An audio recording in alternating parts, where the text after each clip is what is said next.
ജീവിതത്തിൽ പരാജയങ്ങൾ നേരിടാത്ത മനുഷ്യരില്ല.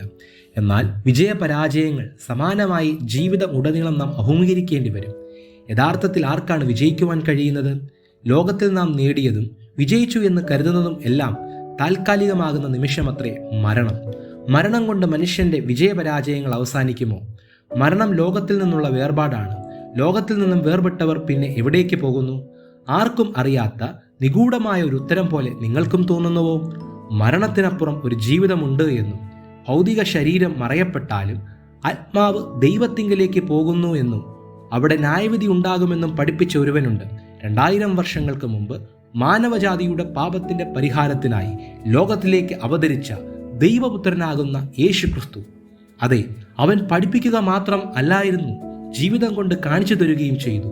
ഉലകത്തിലെ സകല മഹാത്മാരും കല്ലറയ്ക്കുള്ളിൽ ഉറങ്ങിക്കിടക്കുമ്പോൾ മരണത്തെ ഭേദിച്ചുകൊണ്ട് ജയാളി വീരനായി യേശു ഉയർത്തെഴുന്നേറ്റു. അവൻ്റെ കല്ലറ ഇന്നും തുറന്നു കിടക്കുന്നു. യേശു മരിച്ചു, ഉയർത്തെഴുന്നേറ്റു, ഇന്നും ജീവിക്കുന്നു. ഒരു മനുഷ്യൻ സർവ്വലോകവും നേടിയാലും തൻ്റെ ആത്മാവിനെ നഷ്ടമാക്കിയാൽ അവന് എന്തു പ്രയോജനം? യേശു പറഞ്ഞു, ഞാൻ തന്നെ പുനരുത്ഥാനവും ജീവനുമാകുന്നു.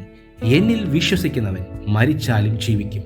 അതെ, യേശു ക്രിസ്തുവിൽ നിങ്ങൾ വിശ്വസിക്കുകയാണെങ്കിൽ നിത്യമായൊരു ജീവിതവും നിത്യമായൊരു ജീവിത വിജയവും നിങ്ങൾക്കുണ്ട് എന്ന് ഉറപ്പത്രേ.